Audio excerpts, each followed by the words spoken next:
Delivery முடிஞ்ச அம்மாவும் குழந்தை எல்லாம் நல்லா தான் இருக்கும். ஆனா இந்த வயித்துல இருக்க ஸ்ட்ரெச் மார்க்ஸ் வந்து எப்படி போக வைக்கிறது? எந்த கிரீம் போட்டாலுமே காசு தான் செலவாகுதே தவிர அந்த கிரீம் வந்து வேலை செய்யவே மாட்டேங்குது. ஸ்ட்ரெச் மார்க்ஸ் வந்து அப்படியே இருக்கு.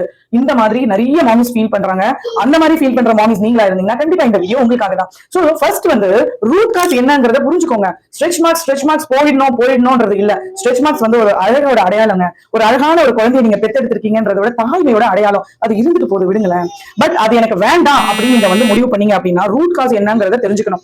ரூட் காஸ் வந்து என்ன அப்படின்னா எதனால அது வந்தது அப்படிங்கறத தெரிஞ்சுக்கணும். எதனால அது வந்தது? உங்க வயிறு வந்து விரிவடைஞ்சதுனால, உங்க வயித்துக்குள்ள இருக்க தசநாறு விரிவடைஞ்சதுனால அந்த அடையாளங்கள் ஸ்ட்ரெச் மார்க்ஸா ஸ்கின்ல வந்து தெரிய வருது.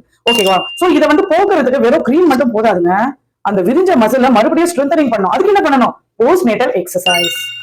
சோ போஸ்ட் நேட்டல் எக்ஸசைஸ் தான் மெயினா ப்ரையர் ஒரு ரெமெடின்னு சொல்லலாம். இந்த ஸ்ட்ரெச் மார்க்ஸ், உங்களோட அப்டமன் சாக் ஆகிற ஹெவி அப்டமன், இது எல்லாத்துக்கும் போக்குறதுக்கு ஸ்லோ அண்ட் ஸ்டடியா நீங்க போஸ்ட் நேட்டல் எக்ஸசைஸ் ஸ்டார்ட் பண்ணீங்க அப்படின்னா கண்டிப்பா உங்க ஸ்ட்ரெச் மார்க்ஸும் போயிடும், உங்க அப்டமனும் போயிடும், நீங்களும் பேக் டு பேக் அதே ஃபிகருக்கு வந்துடலாம். என்ன மாமிஸ் நான் சொல்றது கரெக்டான? Are you ready?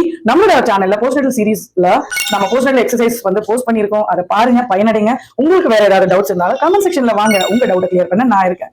தேங்க்யூ, பாய். பிடிச்சிருந்தா மறக்காம சப்ஸ்கிரைப் பண்ணுங்க அண்ட் இன்னொரு மாமிக்கு ஷேர் பண்ண மறக்காதீங்க. பாய், டேக் கேர்.